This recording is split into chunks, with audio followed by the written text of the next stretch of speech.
we studied that it is possible to transmit message pulses at the rate of RB pulses per second on a channel with a bandwidth equal to RB by 2 hertz without ISI. But to achieve this, we have to use for the transmission the pulse Pt, which is a sync pulse.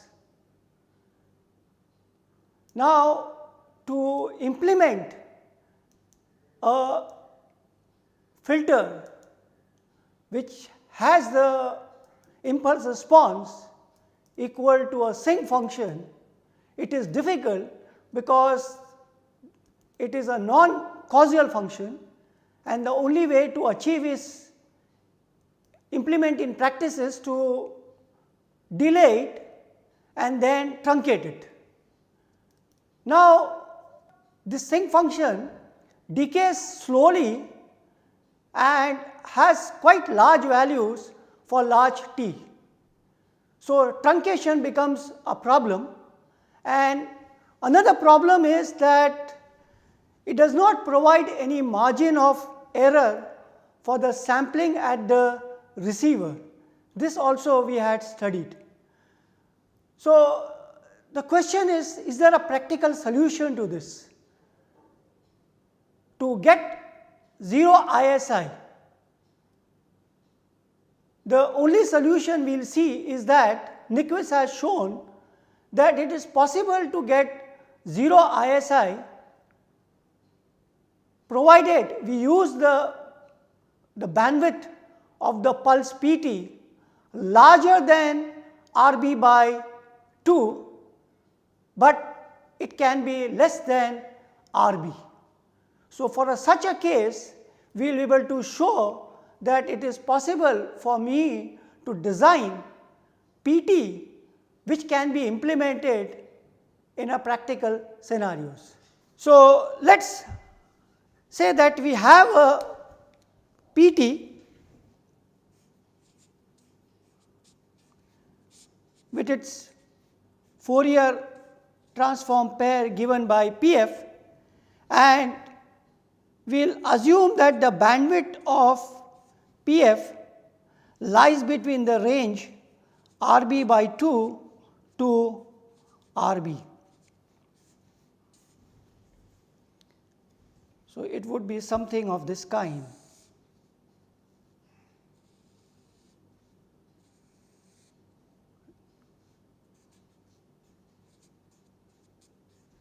So, this is going to be, this value is going to be larger than Rb by 2, but it would be less than Rb. So, let us see what would be the condition on Pf so that we get 0 ISI. We have looked at the Nyquist first criterion for 0 ISI in the time domain, which says that Pt should be equal to 1 only for t equal to 0, and for any other sampling instance it should be equal to 0. Okay. So, given this pulse Pt, let us sample this pulse every Tb seconds, where Tb is equal to Rb. Now, please note that since our Pf bandwidth is going to be larger than Rb by 2, when we sample at this rate, we are going to get some kind of aliasing. But at this stage, we are not bothered about the aliasing because we are interested in providing non-interference only at the sampling instance. So, now this Pt we multiply by a pulse train which we denote by this quantity out here, and so sampling every Tb second corresponds to generating a pulse train which I call as PS, that would be equal to PT multiplied by this delta pulse train. Now, we want for 0 ISI that this should be equal to delta t, which says that it will be equal to 1 for t equal to 0, and for t other than 0 including the sampling instances it would be equal to 0. So, this is what is the meaning of this quantity. Okay. So, let us try to evaluate the Fourier transform of this. Now, we know from the sampling theorem that the Fourier transform of PT would be given by this expression,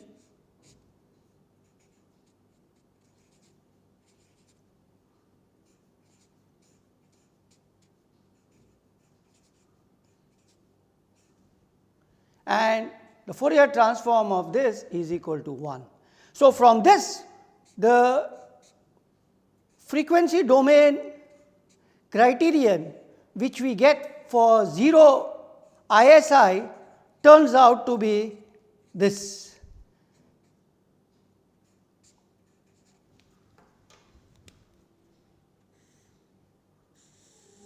This is my frequency domain Nyquist criterion for 0 ISI. So, what this shows is that the sum of the spectra formed by repeating PF, which is spaced at RB apart, is a constant TB. So, this would look something like this. So, you have PF and this is the sum of the spectras which you will get, and I have just shown between minus RB by 2 to RB by 2, this will become a constant is equal to TB. Now, the bandwidth of a PF lies between RB by 2 to RB. So, over the range from 0 to RB, only two terms PF and P of F minus 1 by TB will be involved in the summation. So, let us see this, what happens.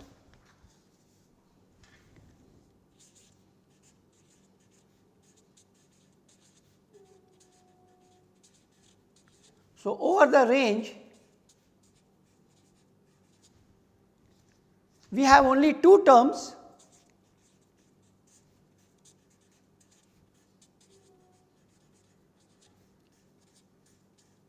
PF and P of F minus RB, shifted version to RB, which are involved in the summation.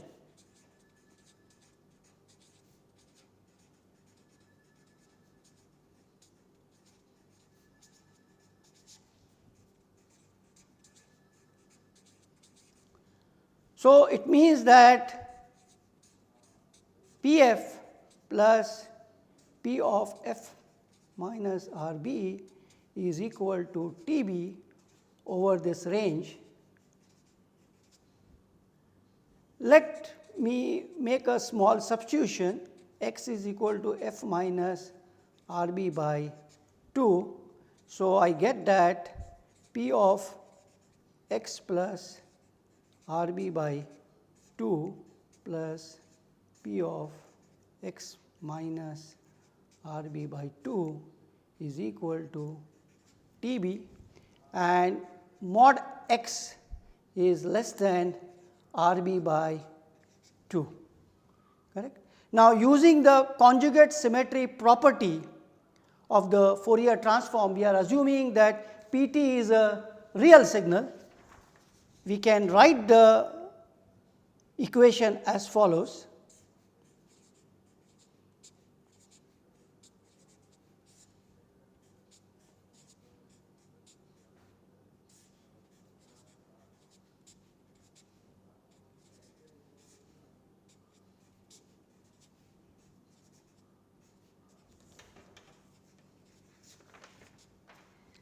Now, if we choose PF to be real and positive,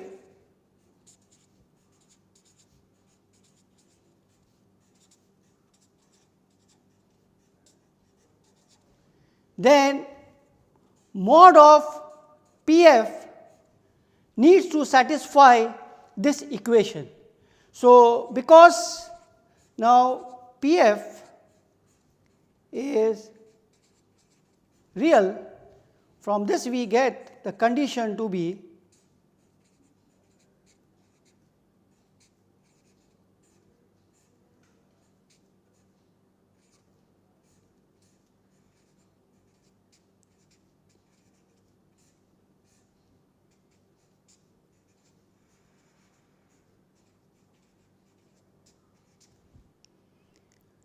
now. Let us see what is the meaning of this equation which we have written.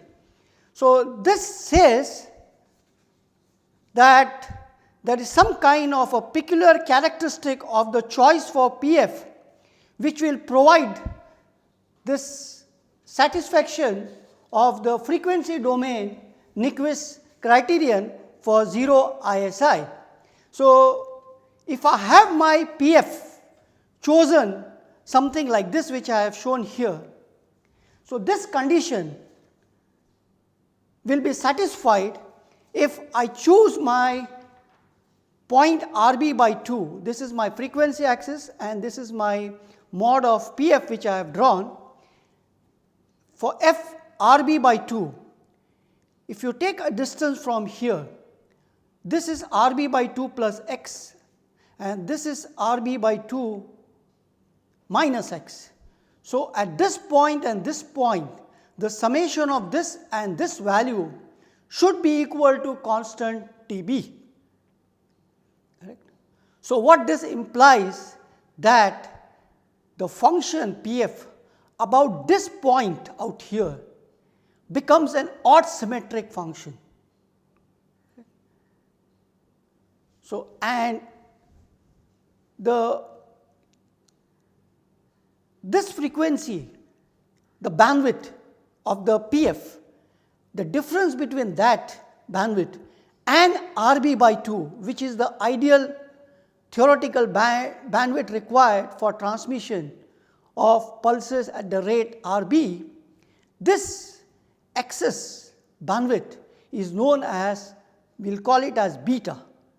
Right? So, since it is odd symmetric about this point, from this point to this point also, this is beta, okay?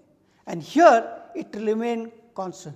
So, now when you take this kind of a Pf, you will have a Pf located at Rb also, something like this. And so, I have just shown you the positive side, there will be a negative portion also on this side. So, the negative portion which is there for the Pf located at Rb, that and this would add up together to give me a constant value of Tb. We define the role of factor as excess bandwidth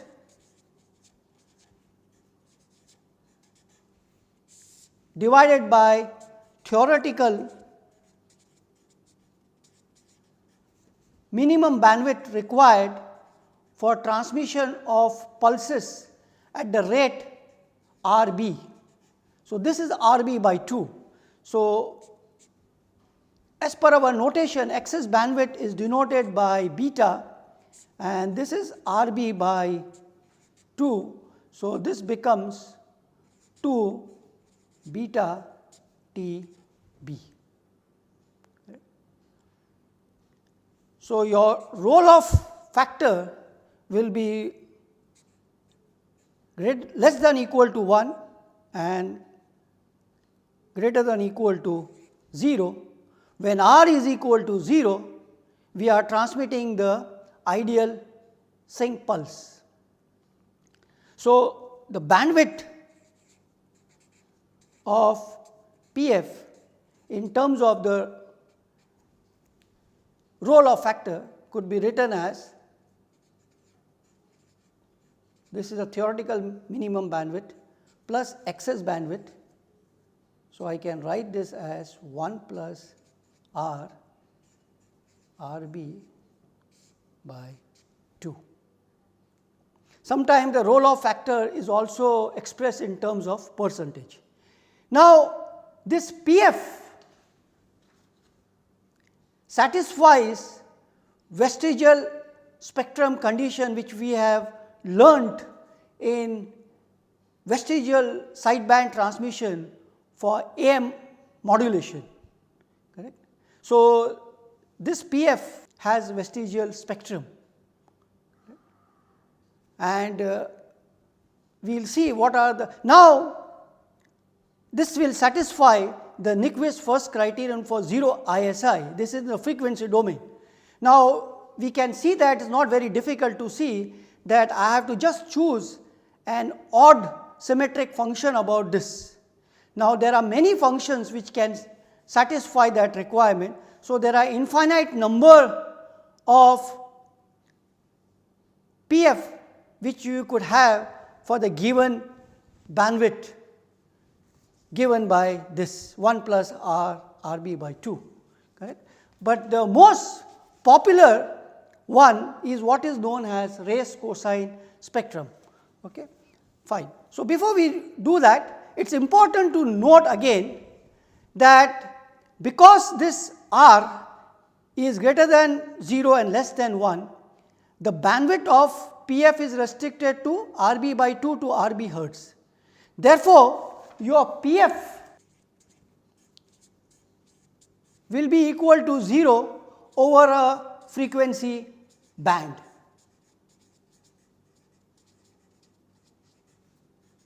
And consequently, this violates the Pele Wiener criterion, which is essential for making the realizability of PF.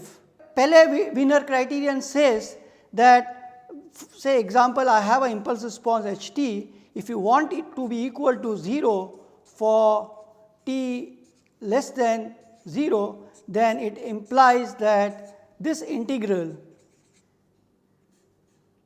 log of Hf mod of that 1 plus 2 pi f squared integral of this should be less than infinity. Now, you see that this is will not be satisfied by PF because over a frequency band this is equal to 0. So, this quantity will become infinite, correct.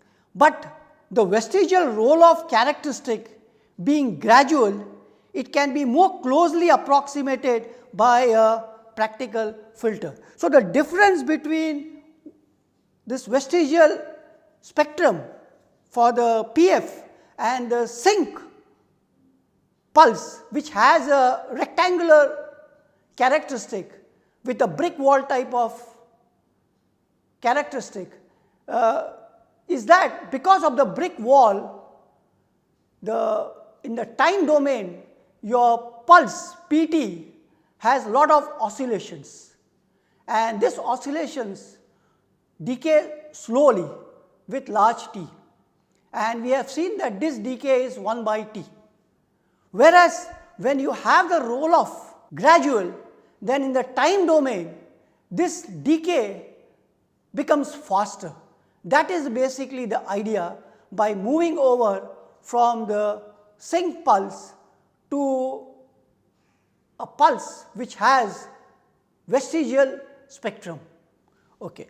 And it is important to note one more thing, that I can obtain this kind of characteristics by taking a basic pulse, say even function pulse in frequency domain with a bandwidth less than beta, and convolve that with my rectangle pulse in the frequency domain of bandwidth Rb by 2. If I do the convolution of the two, I would be able to generate this kind of a vestigial spectrum which satisfies the frequency domain Nyquist criterion for 0 ISI. Let me take one example to make you appreciate this. Let us say that we choose, so my claim is that I can obtain my vestigial spectrum Pf by choosing P beta, which is an even function and real, correct. This can happen by choosing my P beta t to be real and even. So, this will be also real and even, and then convolve this with a rectangle function. This denotes the rectangle function of width Rb about f is equal to 0, and the height of that rectangle would be denoted by 1 by Rb. So, it looks something like this.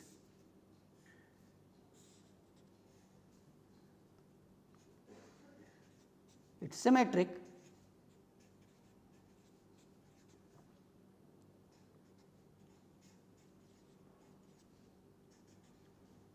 So, this function is shown here. Now, P beta f I can choose, for example, if I choose something like this,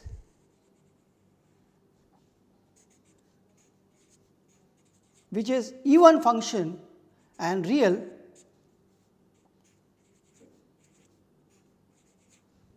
let me choose this to be of the form pi 4 beta cos pi f by 2 beta rectangle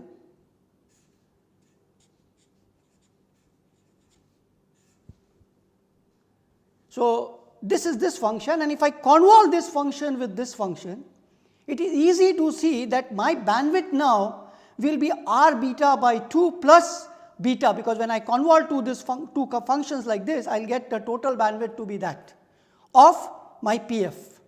And about Rb by 2, this function is going to become odd symmetric if I choose this to be even function. Correct? So, this choice which I have written out here is a very popular one, and the Pf which I generate out of this is known as Raised-Cosine spectrum. So, if I do this convolution, let us do it quickly. Pf is equal to P beta f convolved with my rectangular function, that is 1 by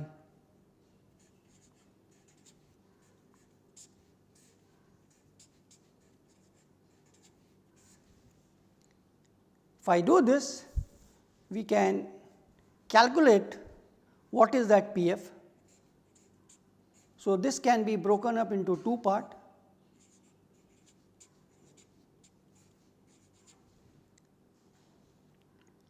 For this part, I will get my Pf is equal to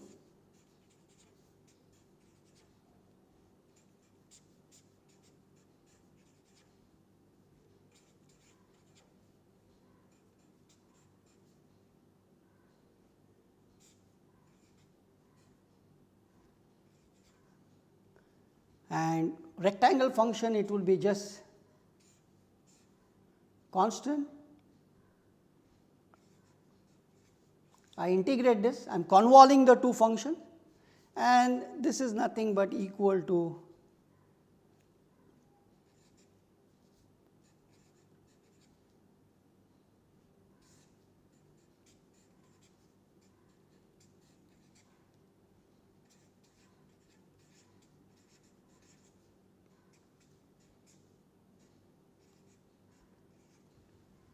I get this, and for the range Rb2 minus beta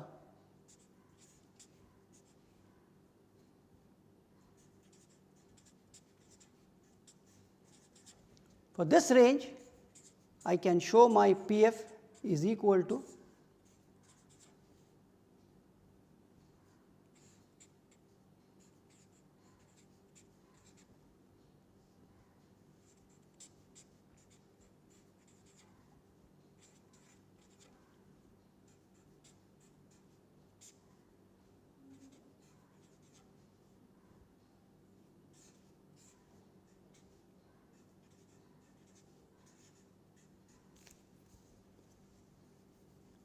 this is equal to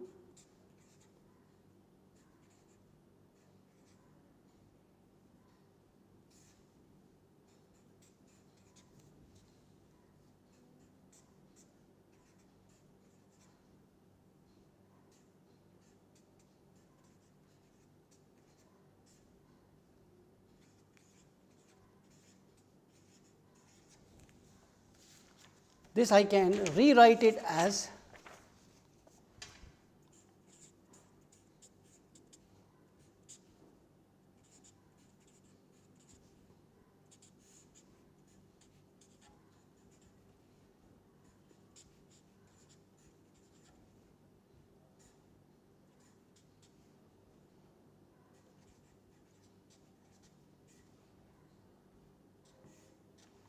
which I can rewrite it as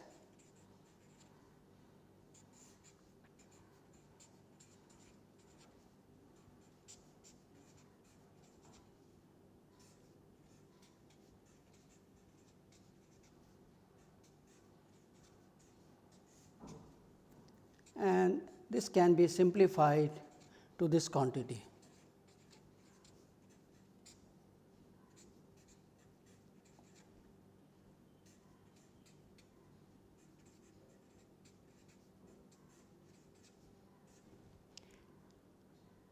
And for f, this quantity, your Pf will be equal to 0. So, since Pf has even symmetry, I can immediately write my this vestigial spectrum, which is popularly known as Raised-Cosine spectrum, for the reason which will become very clear now.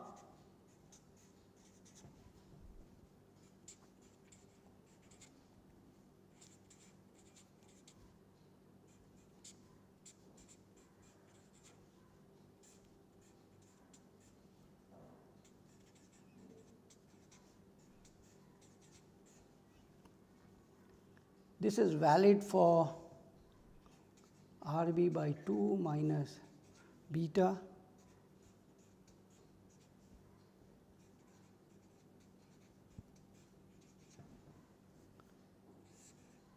is equal to 0.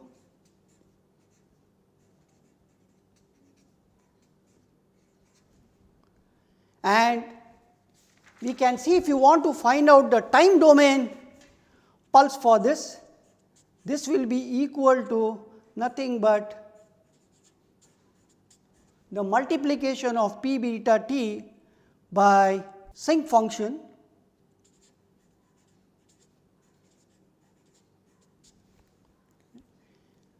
So, you can evaluate this. You have to find out just the inverse of this p b beta f, that turns out to be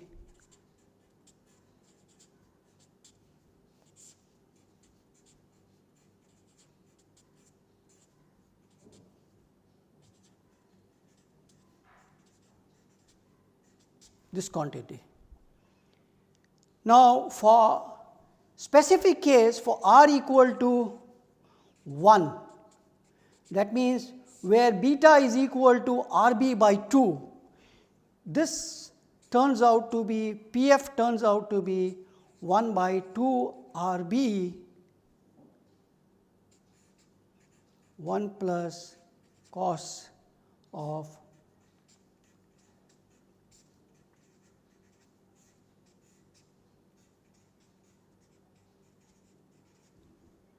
and your Pt for this turns out to be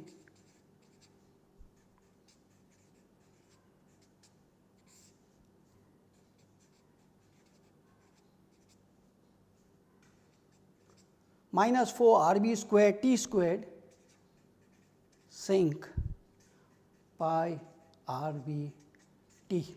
Now, this term out here basically is a factor characterizing the ideal Nyquist channel. This ensures zero crossing of Pt at the desired time instance t equal to k Tb, and this factor decreases with time, and this you can see it is a proportional to 1 by t squared.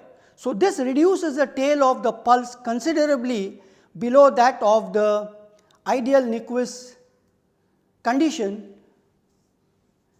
and that is why this is preferable compared to the earlier ideal sinc pulse. Now, if you plot this vestigial spectrum for different values of r, you would get something like this. I have shown here.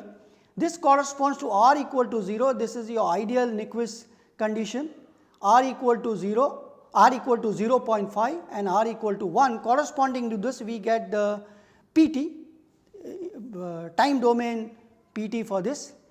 And from here we see that for the case when r is equal to 1, the bandwidth of this pulse becomes Rb hertz, and you will find for this case that there is 0 at all signaling instances and also at midway. This corresponds. So, also at midway you will find there are zeros, and this decays rapidly as 1 by t cube. So, this basically implementation of this becomes very useful in a practical scenario, and if you look, this characteristics looks like Raised-Cosine, and that is why this is known as the Raised-Cosine spectrum. So, for different values of r, for r equal to 0.5 also, you see here basically this looks like a Raised-Cosine. So, this is a reason why this vestigial spectrum is popularly known as Raised-Cosine spectrum, which is used in a practical scenario. Okay. Now, having done this, we have shown that your PF, which is equal to transmitting filter transfer function multiplied by channel transfer function multiplied by receiving filters transfer function, and the overall PF should satisfy Nyquist condition for 0 ISI, correct. Now, the question is that in a practical scenario, usually HCF, that is the channel characteristic, remains more or less fixed. So, how do you choose the transmitting filter and the receiving filter? Correct? This we will study next time.